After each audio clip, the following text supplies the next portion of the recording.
Because it's so common, the 16-inch rifle has lost the cool factor with the everyday man. Today, I'm here to restore faith in the 16-inch barrel length. But to understand the value of today's 16-inch builds, we have to grasp what the carbine was originally built for. So back in the 1950s, the United States wanted to replace the M1 carbine, which was the intermediate weapon system at the time. So they set some parameters, and at the end of the day, Eugene Stoner, Colt, and Fairchild give us the AR-15. And over the years, the Armalite rifle has been designed and redesigned into something like this, the most common rifle in America. But when the AR-10 was being redesigned into the AR-15, there were some parameters set by CONARC.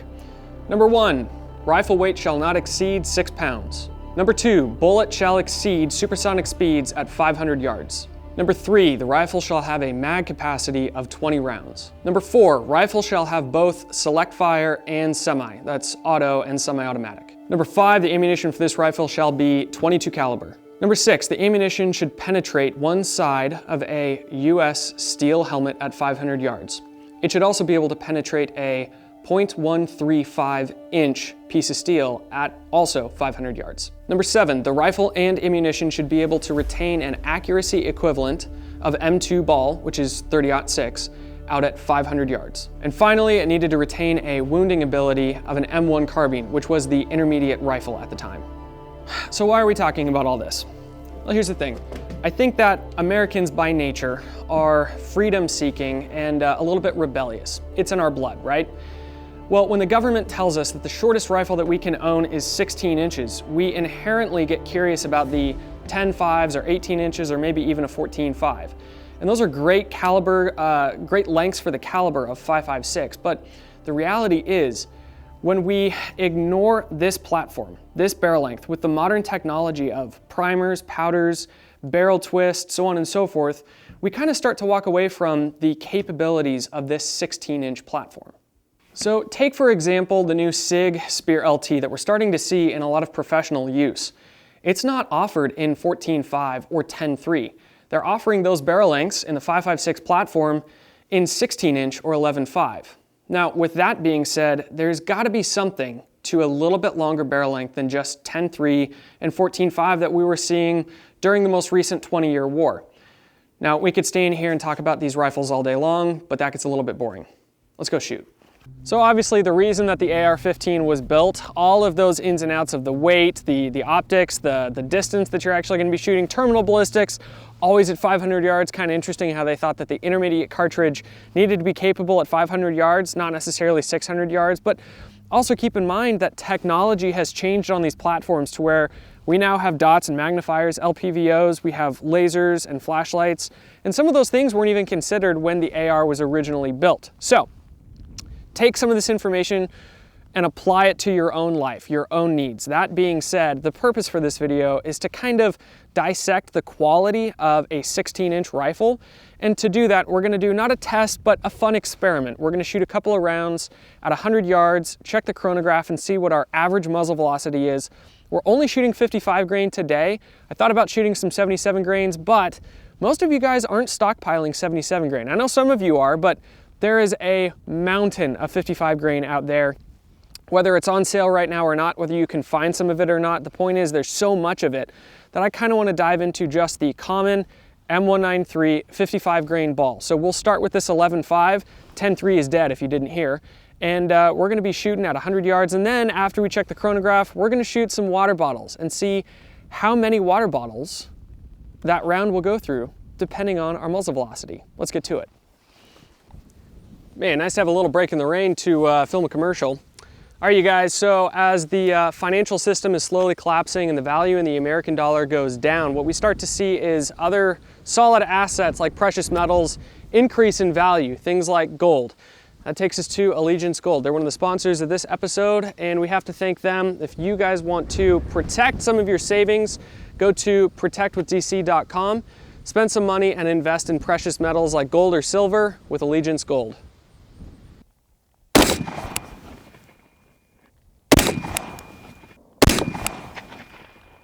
So a little over 2,700 feet per second. I was actually impressed. That's awesome for an 11.5. Now, 2,700 is typically the threshold where people are stating with modern tech and ammunition and everything, that's where you start to see a drop off. If you go below it, the terminal ballistics and the amount of damage that that round is actually going to do inside of creating a wound cavity.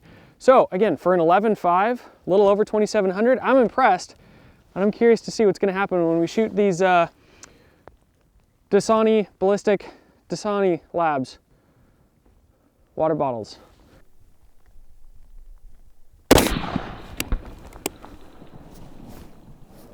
Impacted there.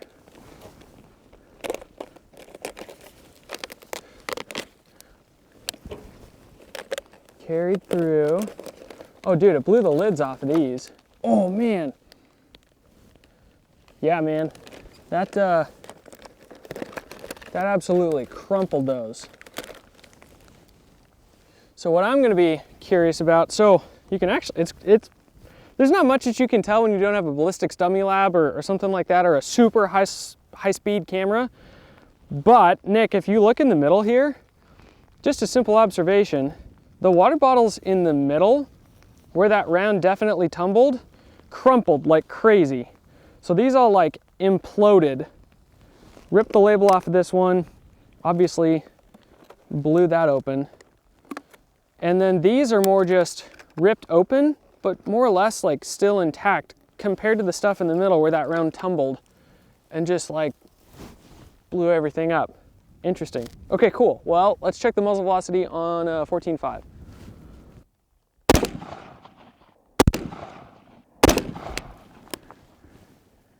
$29.94? Yep. Cool. So with a 14.5 having a average velocity of 29 plus feet per second, we're getting close to 3,000 feet per second, which would make Eugene Stoner very happy. If you are really curious about this kind of stuff, go test it for yourself, because different guns, ammunition, twist rates are all going to give different results. That being said, let's shoot the Dasani Dummy Labs.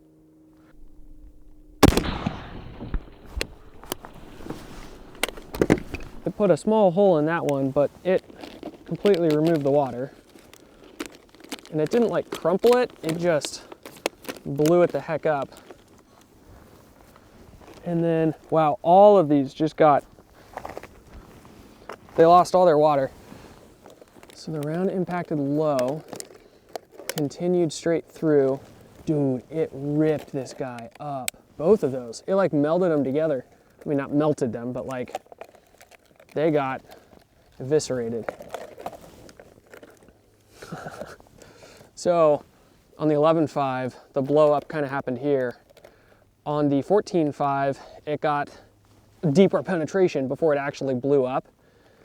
And you can see the wood, while it continued on and blew out the back, you have a lot of energy that's pushed down into the wood. So there's so much explosion going on that it pushed down into that OSB.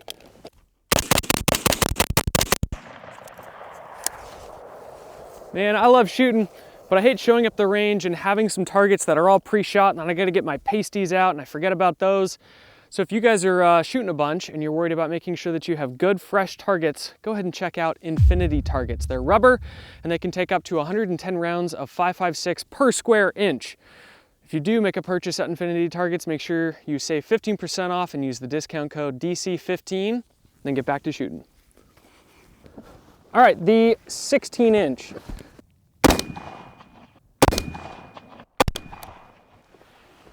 All right, once again, average of 29 plus.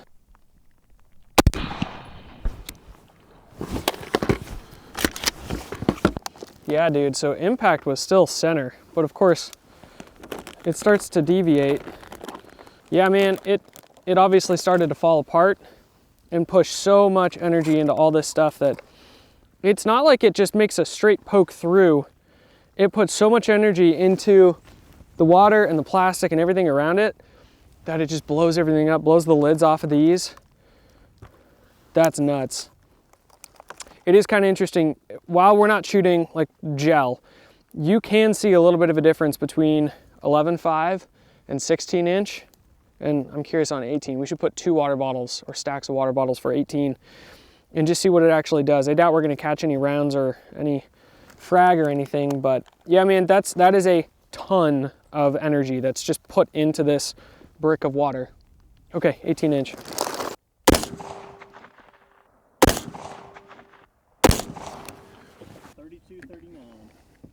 Wow, faster than we all expected. Oh no, you said 32.50. 32.39. Okay, well,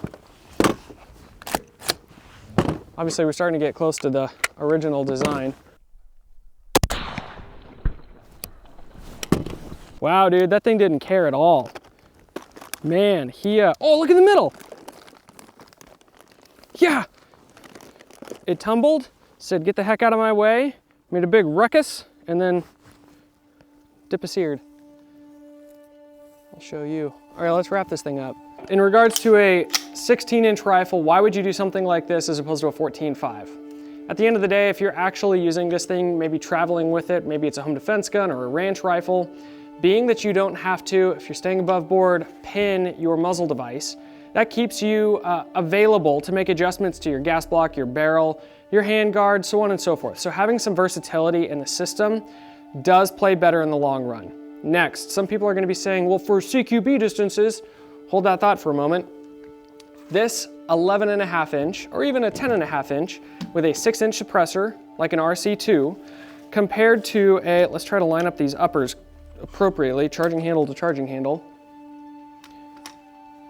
The distance, the length is negligible. We're really not talking about that much difference. And if you really think about it, some dudes in Fallujah more than once used 20-inch rifles to do some pretty serious stuff in urban environments.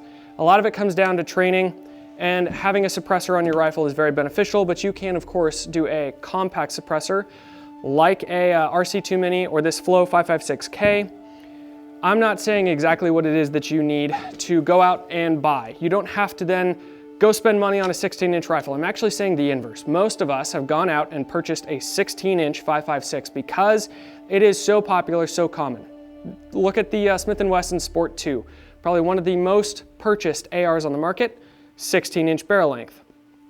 If you have a 16-inch rifle, don't go out and feel like you need to spend extra money on another rifle, whether it's 14.5, 18-inch, 10.3, so on and so forth, just because it is the new cool thing.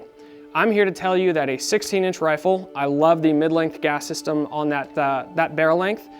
It's going to do what you need throughout most of America. And if you need to upgrade to an 18-inch, if you want something compact for home defense like a 10.3 or an 11.5, there's nothing wrong with that. But don't sleep on the 16-inch, and don't believe everything that you read on the internet. Some of those muzzle velocities I saw outside surprised me a little bit.